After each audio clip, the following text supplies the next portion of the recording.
Okay.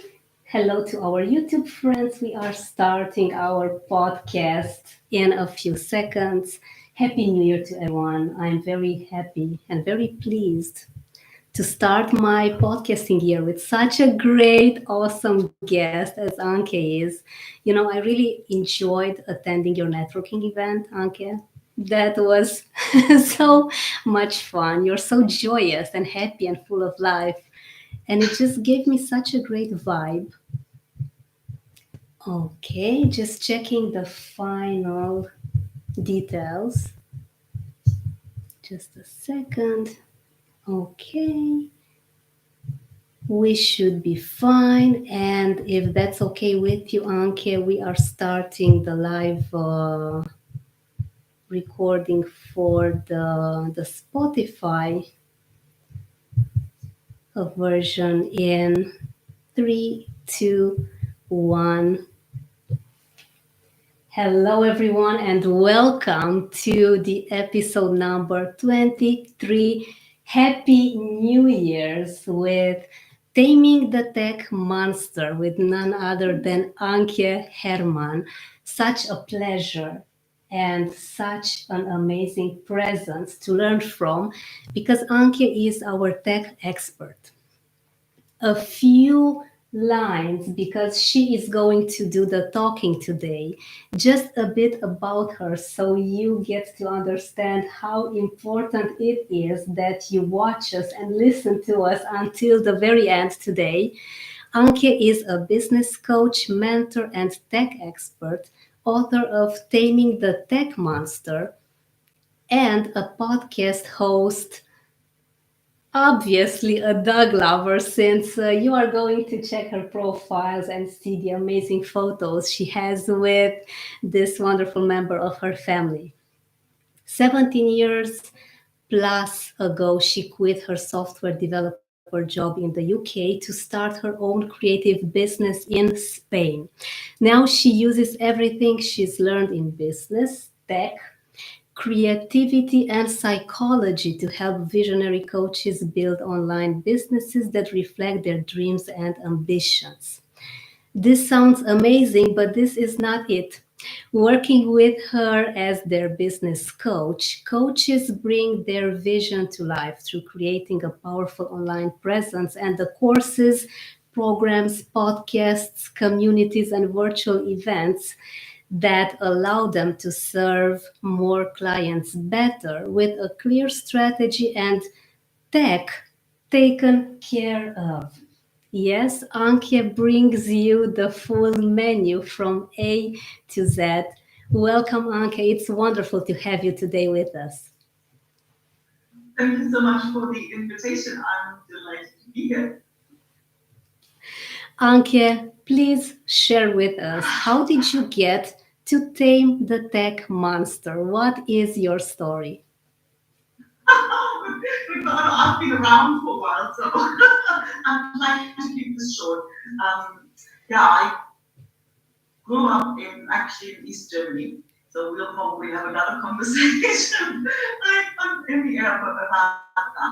But when I finished uni as a translator, a couple of years later, got the chance to move to Australia, and I went there with, thinking that, Sydney is really multicultural, so I will be off and working as a translator and enjoying my linguistic life. And quickly found out that that wasn't really the case. I still look back at that first job as most stressful and badly paid job I ever had. So I sent out my resume to anybody who would have it and stumbled into a software company. And that's how I discovered software development. All of a sudden, I was in the middle, surrounded by tech tools, programmers, and that whole very supportive kind of environment. And I saw that the programming language was just like a real language. And you know what? It's like a real language, just simpler. So I really took to programming. And it didn't take long until people would say, hey, you can get a job with this. And I go, I'm a woman, I'm not technical, not my thing, no. I was intrigued by the whole, how that all worked. You just type something in and this thing does something, so it was fascinating. And I was really keen on learning about it, but the idea of working as a software developer was like, oh no, I thought I was going to compete with all these, young kids. I was about 30 at the time, so I thought I was way too old for all of this. And it took quite a bit of nudging and a lot of support from people. Come on, come on, we do it. And so in the end, I thought, well, I'll take the exam. I take an industry exam and see. That's in the 90s where there were jobs everywhere and soldiers sort of starting out. And then I thought, well, if I don't pass the exam, the problem is solved. But then I didn't pass the exam, and then a job opportunity came out, and then, oh, okay, I thought, well, I really want to work in this whole male-dominated industry, and I wasn't really keen at all. I thought I had to demonstrate that I'm twice as good to be harvest recognized, and I wasn't really keen on that. But I thought, well, come on, I'll give it a try and see what happens. If I don't like it, I don't have to stay. And again, turns out none of those concerns turned out to be true. So I had a really long time that I had a blast in the that turned a little sort of sour in the sense that all the big companies looking to outsource their projects. And next thing you know, all the opportunities are literally just sitting meetings with Indian outsourcing companies. And at the same time, I'd been to Spain and I was really hooked on flamenco and this whole Spanish lifestyle. And I thought, oh, you know what? I would really love to live in Spain. How can I pull it off?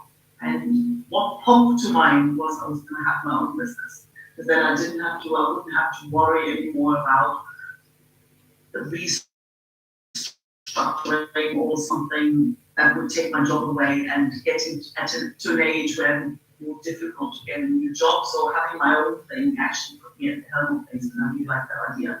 And I also wanted to make my creative side out. So, I'm going to make flamenco costumes in Spain, and so there was literally, that was let's just see what happens, was my business plan, literally. So you can imagine it was the recipe for, call it a wild ride. I did manage to pull it off, and sometimes I think it was literally that not having any fear of failure, because it was so crazy, so out there, that anything other than failure was a bit of a surprise.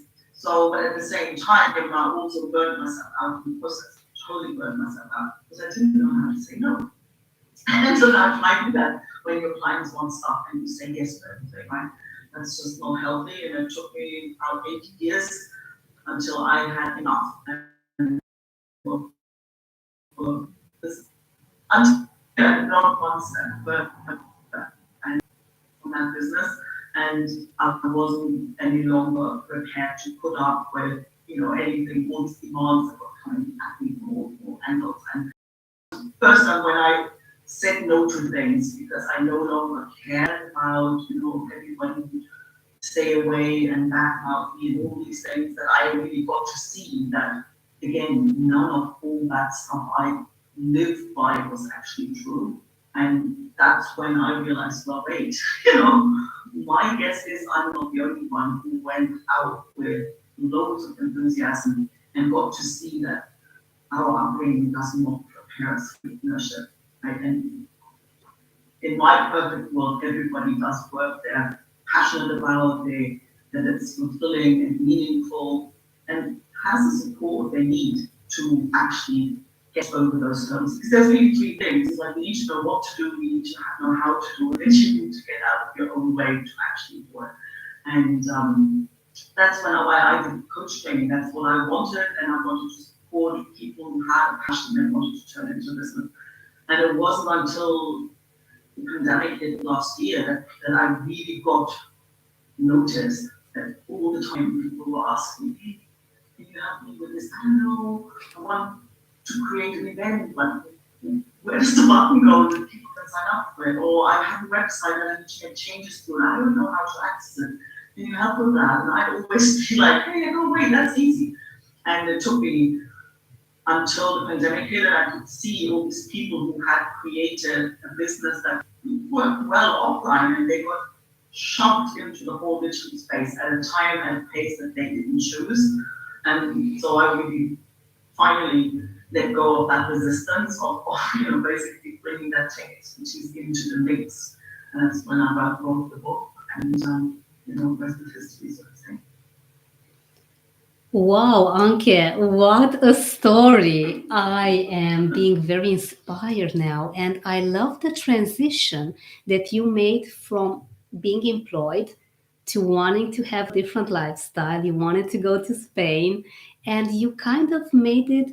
It does sound very natural and rather easy. You made the transition from being employed to entrepreneurship. Can you maybe tell us how was it? How was maybe your relationship with fear back then as opposed to how it's now? Yeah, no, I think there was, well, the story sounds a lot nicer than it was, right? Because really, I did a video about that, like how I really started my sewing business. I literally scratched my nails on flamenco school doors for exactly 15 months before somebody told me anything other than go away. Politely, they weren't always that polite. But yeah, there was basically 15 months of rejection after rejection of go away, we don't need you, you're never going to make this. Yeah. So and that's why I always say, you need passion alone won't carry it, but boy, you need enough to get you. And I mean, looking back to think, well, if I started this like again, well, there would be things that I do differently, so probably wouldn't take that long. But the whole fear. I mean, I was really fearful when I was a child. I was like the total fearful kid. I was the one who did not get on a bicycle because what if I fall off? I would break the leg. And if that other person doesn't know how to control their bike, they run into me. And I would think of all these consequences that they always say kids don't consider. That's all I could see at 4 years old or 3 years old. Or, I remember that stories my parents tried for like the whole summer holidays to get me over my fear of water. Like any fear you could have, like I had it. It was literally, and it sort of melted away over time, and I got to see this actually last year, really, when I wrote a chapter for a book as part of the series. It's called Fear and Us, and in the process of writing this is where I got to see that fear had actually never really been mine. It was actually my grandma's concern because I grew up, she brought me up when I was little. And then all of a sudden I was like, wait, she was the one who was always careful, always cautious, and always saw worst case scenario and took it as like this is a given, this is inevitable. And all I did as a child was basically imitating that. And the more I grew up, that sort of slowly, I feel like in that respect, like Benjamin Button, I get crazy on age, so you don't want to see what comes out of it. But so that fear was sort of slowly had less of a grip. And the one thing that really set my head straight about fear and going for things was basically getting out of East Germany, right? Because that was a one-way ticket, and I got out before the wall came out, and I didn't jump the walls. I wasn't going to risk getting shot, but I did the paper war, and it took over 2 years. But then, one day there was a letter, and it says, "Hey, you're on that train, and you're out, and you won't be able to come back." Nobody knew at the time that the ball would fall a few months later, right? So it was when I left, it was a one-way ticket. And there was no way back. It was literally anybody who you leave behind them won't see again. And for me, anything after that was a big deal. So there's always, and I think fear, well, I always see it in the light of there's the unknown. Like when you usually fear the unknown when you're not quite sure, and when you have doubts that you can handle what's coming at you.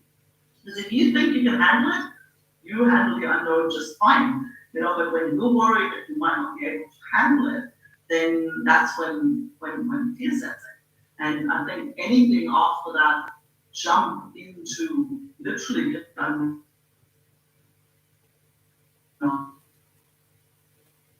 with no way back. Everything after that always felt like there's nothing at stake, right? So in case of that, I would try it out just basically. So like moving to Spain and quitting my job, moving to Spain, it was basically well, you know what it felt like? It felt like when you walk along the street and you see a shop window with a dress you really like, and you walk past every time it pulls you that dress, right? And there's really only one way to get it out of the system. Like you have to try it on. And then two things can happen. You either put it on and you go, oh my god, this is my dress and it's going to be the favorite dress ever.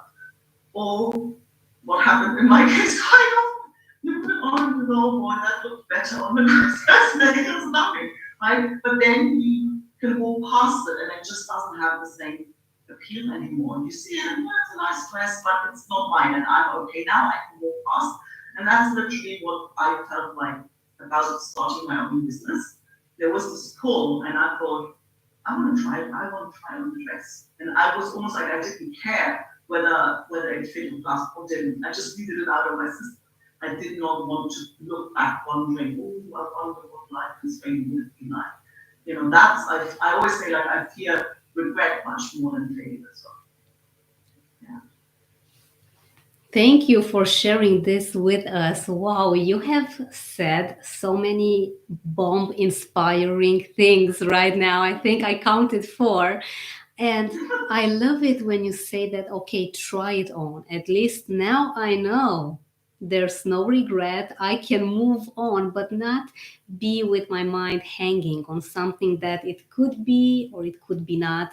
Might as well go for it. I love it. I truly love it that you have this mindset. And can you please share with us what would you say that most inspires you now? Is it internal or is it external? Is there something out there that gets you fueled and moving to do things? I'll just say, I mean, I don't know, I don't really have a lot of trouble. I mean, I get easily inspired really by all sorts of things, but I think when I see somebody who's living their purpose and who literally lets their creative gift flow freely, without worrying about what this or that, without overthinking, just let it come through and let it out, that's incredibly powerful. And anytime you come across somebody like that, it's like, there's often artists and yeah, I don't know, if you find people like that in all fields, there's entrepreneurs, there's, you don't need mom next door, right? It doesn't really matter what it is, but that sense of allowing your creative potential just to express it and let it come through. Love it. And if you were to choose today, do you think that you would maybe do things in a different way, or are you totally happy with everything that you have taken along your path and with all the results that you have now as a person? Well, I mean, I thought about this often. Well, I would, if I start, I mean, I definitely would start the business again. I would move to Spain again in a heartbeat. I would do a few things differently in the sewing business if I had the chance to start again. Looking back, especially like when you work with like helping other people, it's always easier to see it for other people, right? But if I look with the distance back at my business, I'm like, why on earth didn't you just sign up for a class with us, right? So I mean, there are a few things that I would do differently, but at the same time, even with all the stressful times and all the pressure I felt, and all the time pressure and all these work through nights and all of that has taught me everything I needed. Like it was a stepping stone. I still think I wouldn't even want to skip it because it's what allows me to be really helpful to other people now. Because I think if you have smooth sailing, how are you going to teach somebody to sail never been this way.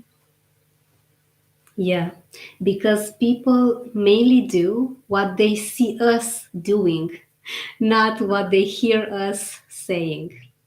Love it.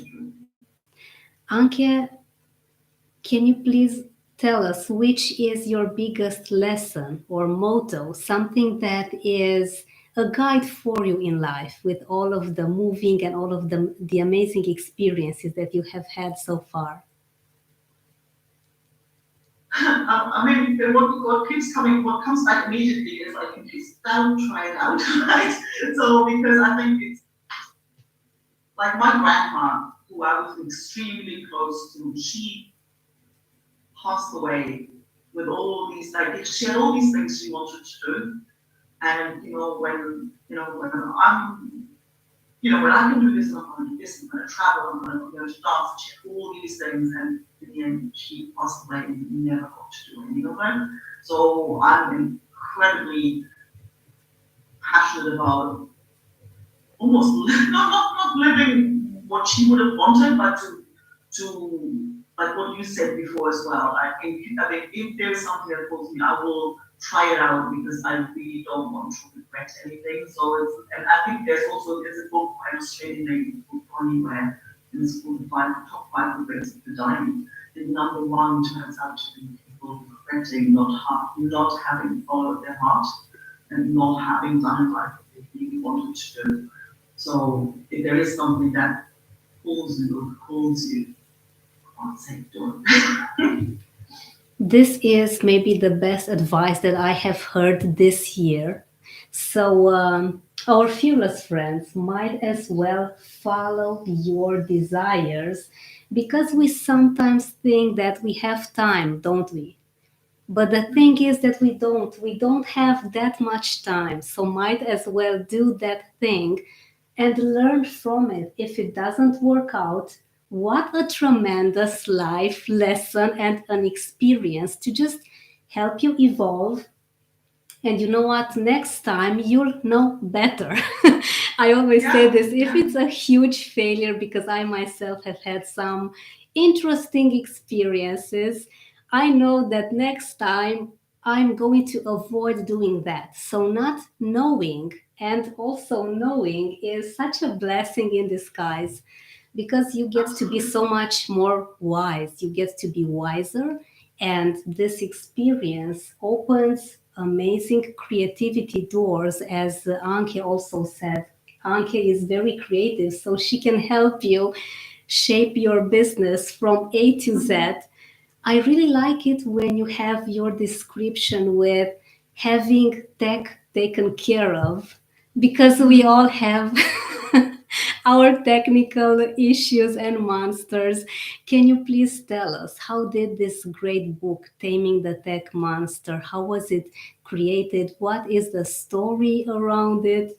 You're gonna love that story. It was a dare, basically, right? It was literally in April last year.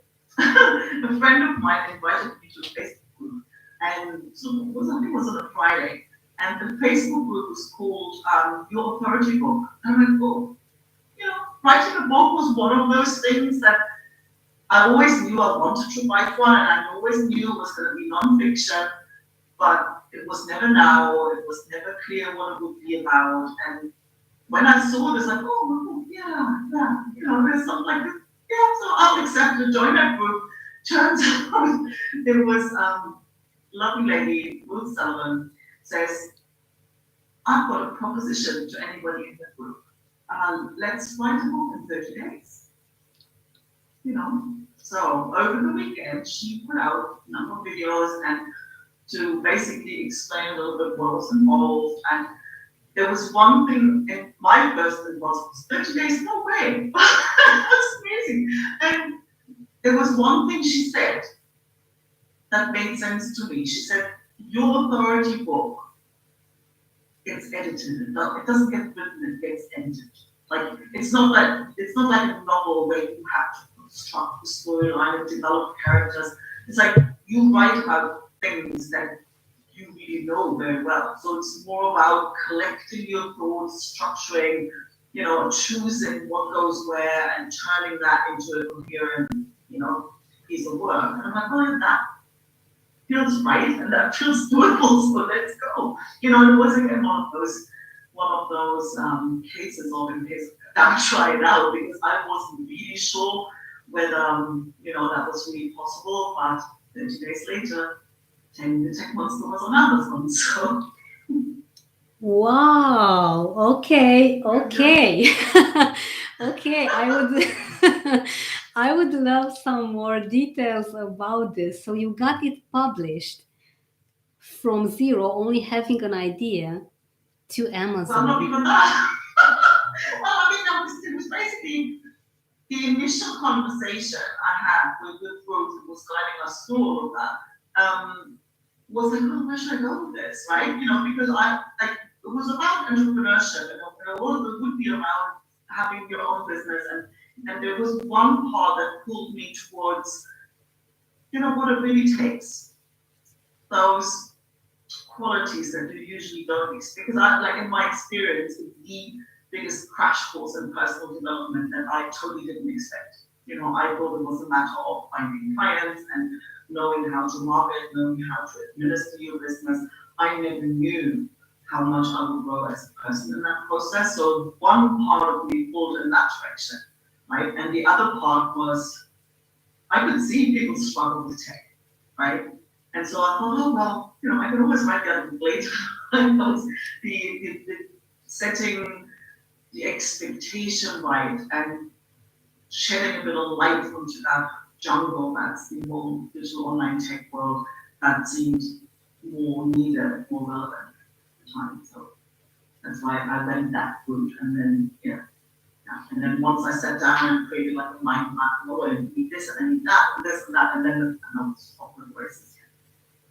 Love it. Thank you for sharing this with us, Anke. It does sound unbelievable, but since you have done it and you have grown so much in the process, what a tremendous experience this has turned out to be. And I'm going to talk to you about this later because I'm so curious. You have put together you have put together such great stuff in this book. And can you please tell us, how does your business exactly help the people you get in touch with? What are the processes that you most use?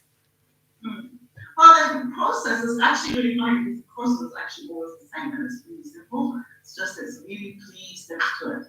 And the first step is clarify.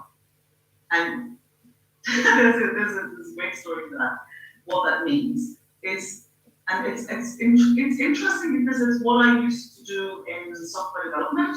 What always made the difference and what made the difference in my sewing business. That's why people would come and they wait for months to get me to make the dress because I wouldn't I wouldn't do what the client asked me to do. That's like rule number 1 in software development, and it's golden for like anything.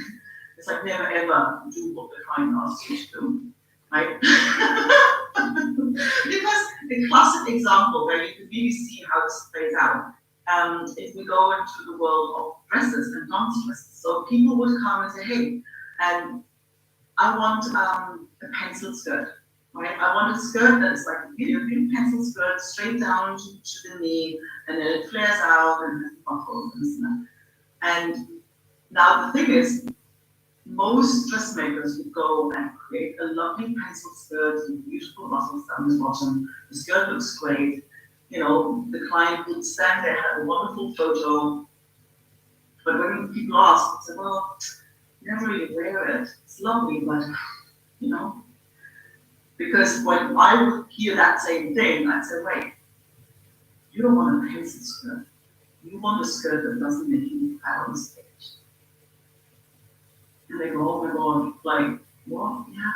Yeah, because once we know that, there's other ways to do that. Because a pencil skirt has one big problem, you can't dance it, right? Because you can't do the movements that you need to do. So then you have to lift it up, and then it doesn't stay, it doesn't come down, and then look, it just isn't functional. But so now when you don't know about dress design, you see, oh, you've heard somewhere, you know, like a pencil skirt is flattering, but you don't think of all the implications of actually, well, you can't dance and it isn't functional. But if we actually take a step back and say, what's the real problem here? And then we find a solution to that. But now we have materials to play with, we have cuts to play with, we have proportions to play with, we have color to play with, we have a whole different set of tools and strategies to play with to find a solution and to give you a dress that makes you look really slim and flattering. You know, that's really flattering, makes you look great, that you can actually dance in it as well. So that's the same thing that I now do when people come and say, hey, I need a button to have people register for my, for my event. Right? So I will never just say, okay, this is how you do button. There's always that step in between where we need to clarify what is it that you're actually trying to achieve. Because the thing, and we all do it, like I do it when I go somewhere and when I ask for something that I don't know much about. When we don't know much about something, the solutions we think we need to ask for what we think the solution is. Right? But if you don't know much about a thing, your idea of the solution usually isn't the best thing to do. So the first step is clarify what the heck do you actually trying to do. Then the second step is simplify. Okay, now that we know what you really need, instead of a pencil skirt, let's just use elastic fabric, or let's just cut it like this, but make a big kind of triangular piece in the back. So from the front, it looks exactly the same, but or something totally different. So that then we start simplifying the actual solution, then we build it. Right? So that's always that same process. And I think most of the power in it is in its early stages, because most of the time people ask for the wrong thing, and then they get what they ask for, and then they find, oh, Jesus, that's not really solving my problem, because nobody went deep enough in that early stage.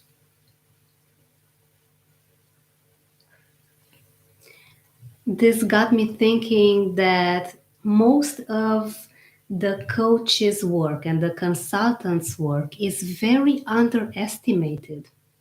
We think we know it all. Maybe we do, maybe we don't, but having clarity figured out with the help of a coach is priceless. That's why, my fearless friends, get in touch with Anke. You will find all her details in the descriptions below the video and below our Spotify version of this terrific talk, since she can ask you those questions that can really make a difference. You'll know what to do next. And yes, simplify things, because our natural tendency as humans is to sometimes maybe overcomplicate things, and we have all sorts of worries and limiting beliefs. And as you said about your grandmother, we do model everything there is around us, and we are not built as entrepreneurs naturally. So, having someone as Anke, which, I wish I had met you 4 years earlier, before I got my ears and nose hanging with all sorts of technical issues that I barely got my way out of. That's why it is vital to find someone that can truly understand what's your purpose and then help you find the best solution together as a team. This is wonderful, Anke. And I think the technical part, like the actual building part, that's actually something that I think that kind of strange combination because you see it a lot. A lot of people will take courses or there's programs where you get taught a strategy, right? And then, I don't know, like, this is how you build an online course, this is how you build your signature system, whatever, right? And then it's like, oh, and then you just set up an email, and then you just do a webinar, right? But then the practicalities of that, you're usually on your own, because coaches usually don't want to, like, I don't know, they don't want to go there. So normally people end up being, oh, well, and now they're looking for some tech person, but the tech person can't help them on the other side, or they then kind of start telling them something totally different. In the end, there's this sense of, I would say a lot of people really feels like a jungle. Like it's confusing, it's dense, it's like you get lost in it. There's predators lurking everywhere, and I think not leaving people at the edge, at the entrance of the jungle. So well, okay, now we know what we're doing, we're actually building it together.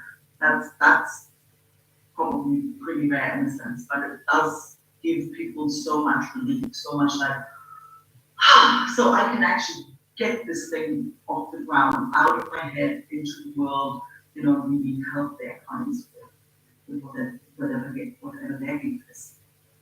So to be that full process that that takes the idea into and really brings it to life and really brings it into the world. There's no. It's like in fashion. Just the drawing is no fun. It's still just a drawing, right? So it's no fun until the best is on the stage dancing. And I'm basically approaching it the same way. It takes up. If it's not on stage dancing, I'm not happy. Love it. Anke, would you say that you take the complex part of business and make it really profitable? That's the plan. Yeah, absolutely. That's it. Yep. Yeah. Beautiful. And please tell us, because I'm sure that our viewers on YouTube and our listeners would want to know, do you work with startups as well as with advanced entrepreneurs, or which is your ideal client so that people may contact you accordingly? Yeah. Well, most of my clients are in the coaching, therapy, trainer, author kind of space. People who have a message, something that they really want to bring out into the world. And they're not always new in business, although sometimes they are. But they are usually new in the online space, or so you see most of my clients are, it's one of those things that I've observed over time, and I'm like, oh boy, that makes so much sense. They're your big picture thinkers, right? Because not everybody is tech challenged. Like some people just kind of you can see how we usually connect over the vision. Like this is what I want to create, right? But then when you're one of those creative idea generating machines, you're this big picture thinker. When I then come and say, well, okay, so now how exactly do you want this to go out? They go, you can see their eyes glaze over, right? So it's like, for me, that's where it gets interesting to actually make it work. So it's this perfect combination between your visionary, big picture thinker and big ideas, and they don't want to get down into the nitty gritty, and that's when they try it on their own. Even if they're quite tech savvy, they don't have the patience, they don't have the headspace for it, they don't want to go there, it just bores the life out of them, or they just don't have the skills and the experience, which is kind of, fair enough. You've never had to deal with it. It's not something that, especially in our generation, not something that we grew up with. And so they either don't know or don't want to go there, or don't have the patience, don't have the headspace for it. So then that's basically the correlation. And I could also say, since I kind of now am going back, way back when I started, that I kind of lost so much precious time, Anke. Because you know what? You know your stuff, you know your business, as you said, you know your coaching, you know your training, you know your message, your vision. But do you really want to spend all that precious time doing extra things that you should not take care of because you need to be coaching and teaching and educating people? It's not your job to know it all. I know I was very what is the right word? Very stubborn to think that, oh, it's my business. I need to do it all. I need to know it all. But boy, was I completely wrong. Therefore, my fearless friends, remember this. You are good at what you do. You are an amazing expert. I'm pretty sure that you know your mission very well. However, let yourself be helped in creating a business as well, because there is impossible that you get to know it all. There are just so many layers of technical stuff. And I can say that I have tested it all. Although, Anki, I wish I had guidance to not waste once again so much precious time when I could have written another book, or I have done several other live sessions and worked so much more on my personal development as a speaker, as a trainer. So thank you so much for sharing this with us. I also wanted to ask you, what advice would you give to someone that's young at the beginning of their journey, that have a message, besides telling them to contact you? Because yes, I'm going to insist. I'm going to insist on this as well. Contact someone like Anke that can give you all the tools that you need so that you flourish and thrive and see business as a beautiful journey. So, Anke, what would you advise people to focus on more? Someone that's young at the beginning of their road. Well, when you're first starting, I mean, I think the first thing that jumps to mind is, well, just look at it like a building project. Like, it's probably going to take longer than you think, and it's probably going to be harder than you think. It's going to be loads more rewarding than you ever expect. And learn to listen to yourself. Like, if it feels like, there's one thing I always say to my clients is, when it feels hard, that means you're skipping steps, right? Most of the time, and I think it's not your fault, it's, we are bombarded by marketing messages all the time. Make kind of just follow my, sign up for my program and make 6 figures in 6 weeks, right? Proven successful with that blueprint. Here you go.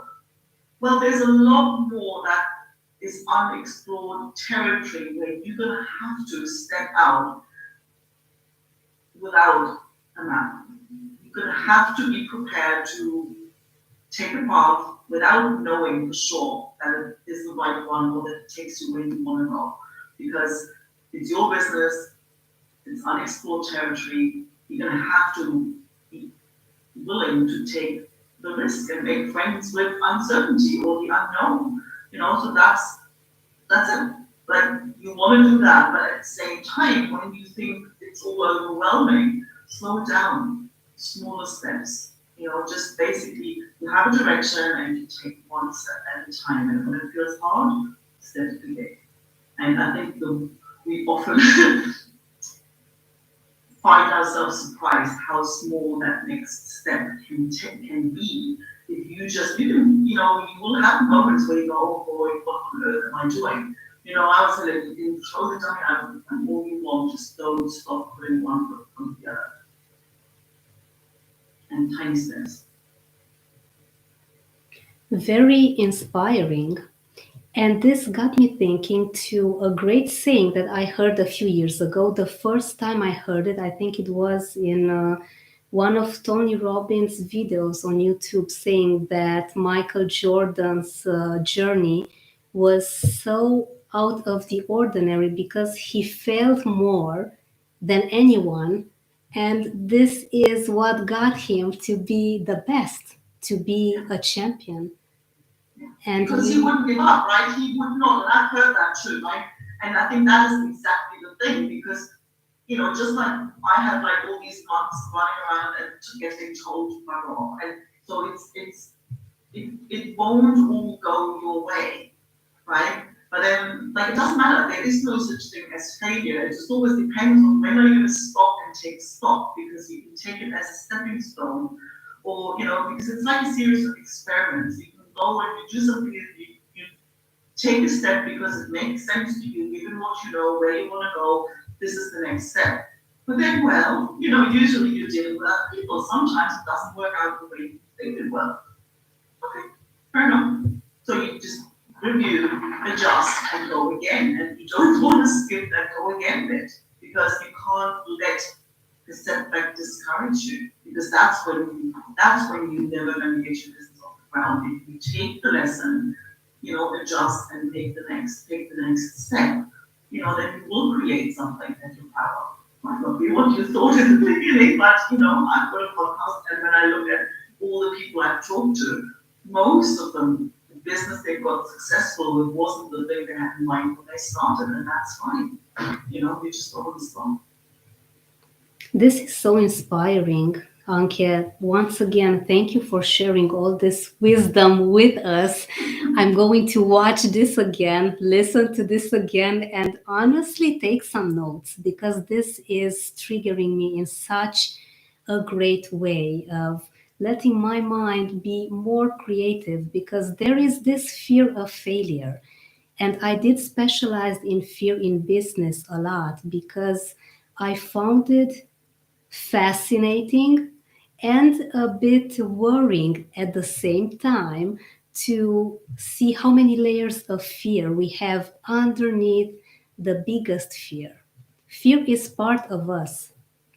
Might as well mingle with it, dance with it, flamenco with it,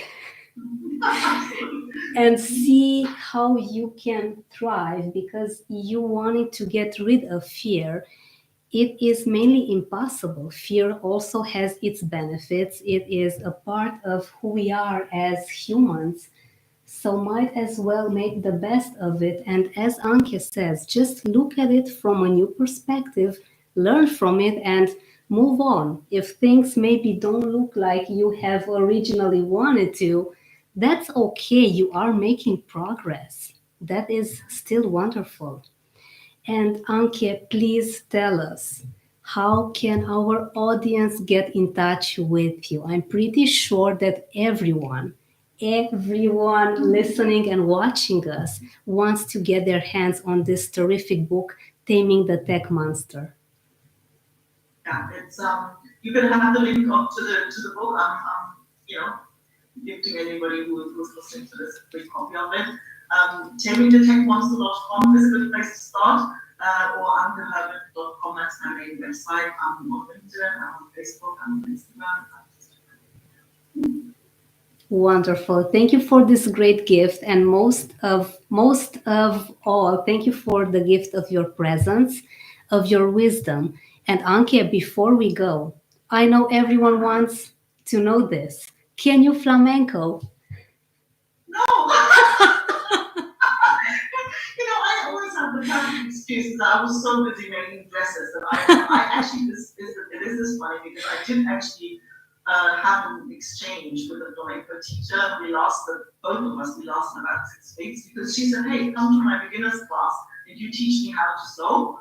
And we both got busy, and so I have no more than 6 weeks of flamenco classes under my belt. Oh shoot, Anke, because I wanted to get some moves from you today. Maybe next time. Sorry. Maybe next time. There's always a next time.